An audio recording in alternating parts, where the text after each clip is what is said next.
Hi everyone, I'm Susanna from Drive, and as some of you may know, I've had a Polestar 2 as my long-term review car, and one of the major things that I've noticed is how many questions I've gotten about charging and range from all of our readers and viewers on YouTube as well. So whilst I'm very curious myself, I am definitely not an expert on the subject, so I decided to ask someone who is.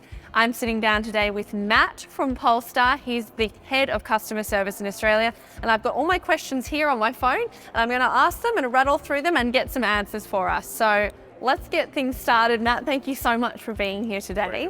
My first question from our readers, and from me to be quite honest, is how long should it take to charge an electric car if I just plug it into my old wall socket at home? It's a difficult question. We do recommend using a Wallbox at home, purely because the charging times do reduce significantly. So a full charge on an AC Wallbox, about 8 hours. If you use your standard domestic socket, it's triple that time. So you're up around 36 hours. And it's purely because of the energy that's consumed. Oh wow, so it really does make a big difference to get that Wallbox installed. Yes, that's fascinating. And so what are the different, we hear a lot about the different plug types of electric cars. So what are they, and how can I tell which kind of plug my car has? So there's 3 different plug types. There's the Type 1, J1772. Not many of those around. There is the Char Demo, and then there's the Type 2 CCS, which Polestar 2 operates across our full model. That's generally what you'll find on most EV cars these days, and so that's what we do recommend. Yeah, I like how you pronounce. I always say Chademo, but I feel like yours sounds a bit more elevated. Chademo. Chademo, yeah, that's better. And what is it at the moment? What is the fastest possible charging time for an electric car?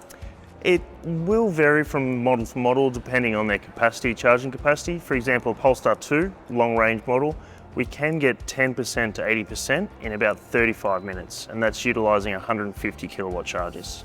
Wow, that is very speedy.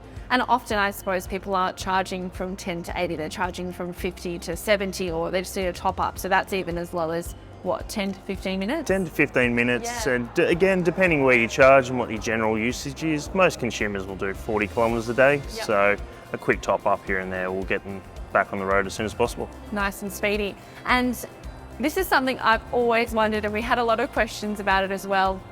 What impact does using things like climate control, seat heating, sound system, all that stuff actually have on your range or your projected range? Well, naturally, it's all energy consumption, so it is going to have an impact on it, particularly your climate control.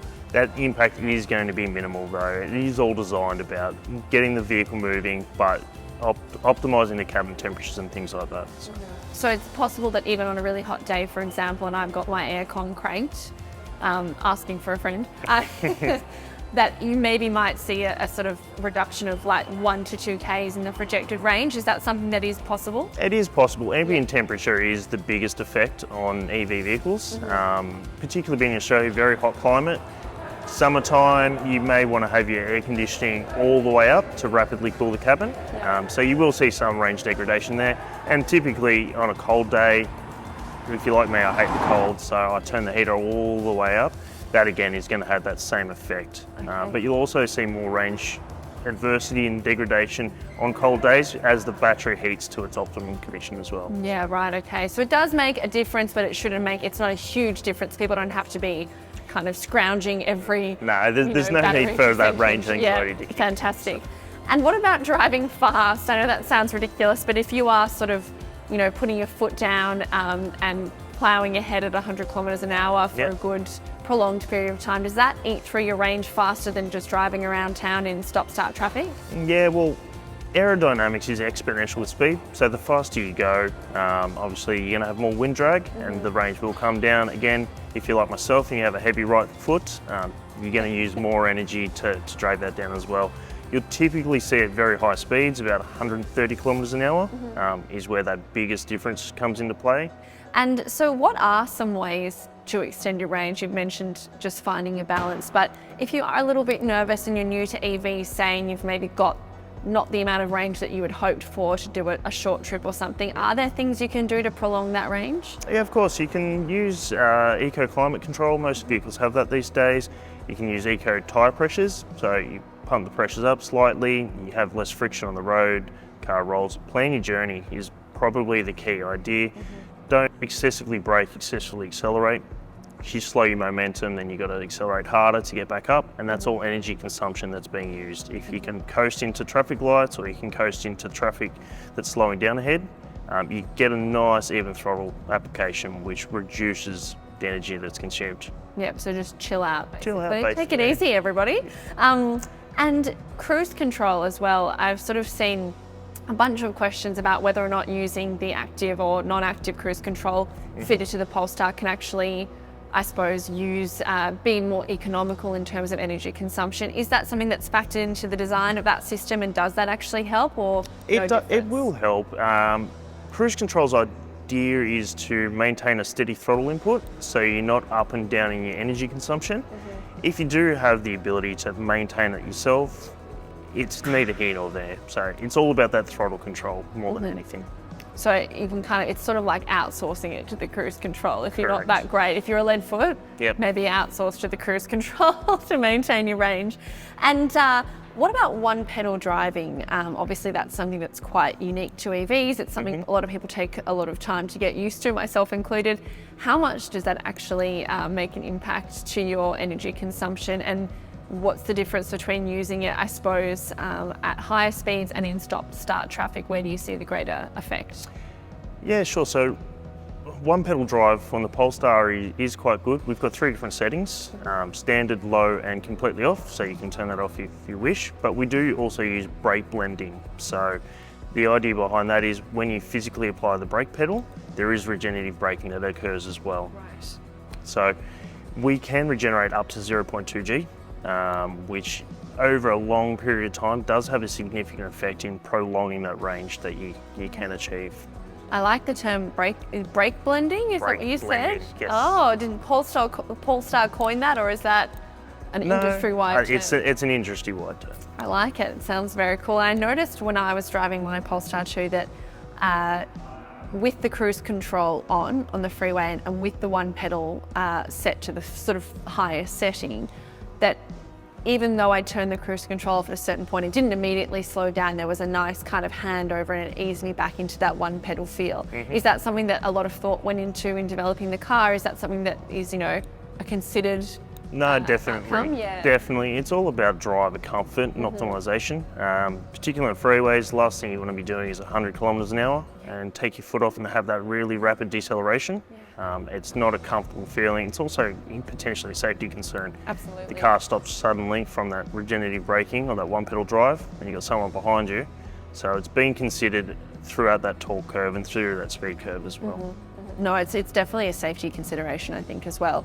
And one question that popped up a lot as well is, will the average home electrical system cope with daily charging? And if no, what modifications need to be made? So I think a lot of people are paranoid about going down to the family beach house that might be a little bit, older and crustier and not so flash, and plugging the car in and, having a blackout. Is that a reality? Should people be actually worried about that, or? There is always a possibility depending on the wiring and the installations, the loading on the house and things like that. My recommendation is, if you are worried, get an electrician through, because there could be other concerns. However, with Polestar, we do have the ability to change the charging capacity from 6 amp to 32 amp. Typical domestic socket runs off 10 amps. So we just set in the vehicle display, set it to 10 amps, and you shouldn't run the risk of tripping any fuses or anything. That's great advice, and I do love in the Polestar how straightforward that is and clear and well explained as well, because I find a lot of the electrical terminology a little bit isolating and confusing. So just having it there and really clear, plus and minus, setting that. So is it bad to charge my electric car to 100% all the time? And if so, what should I be aiming for in terms of the battery capacity percentage? It's not recommended to charge to 100% the whole time, purely for the longevity of the batteries. Even like your iPhone, don't charge it all the way up. Rapid, fast charging, you get heat thermal inductions and things like that. It will degrade the battery. That said, if you do need 100%, charge up. There is no risk, but we do recommend 90% charge limits. And again, we can set that through our display and the vehicle will stop at 90% charge. Yes, that warning is on the display as well, isn't it? Which is great, good transparency. And you touched on this a little bit more earlier about the temperature and how that can affect the range. how will my range differ on a really cold day to how it will appear on a really hot day? Is there that much of a difference? You'll probably see more change on a cold day. The battery does need to get to its optimum operating conditions, so it will consume more energy to rapidly heat the battery. Yep. But again, predominantly it's around that cabin climatization.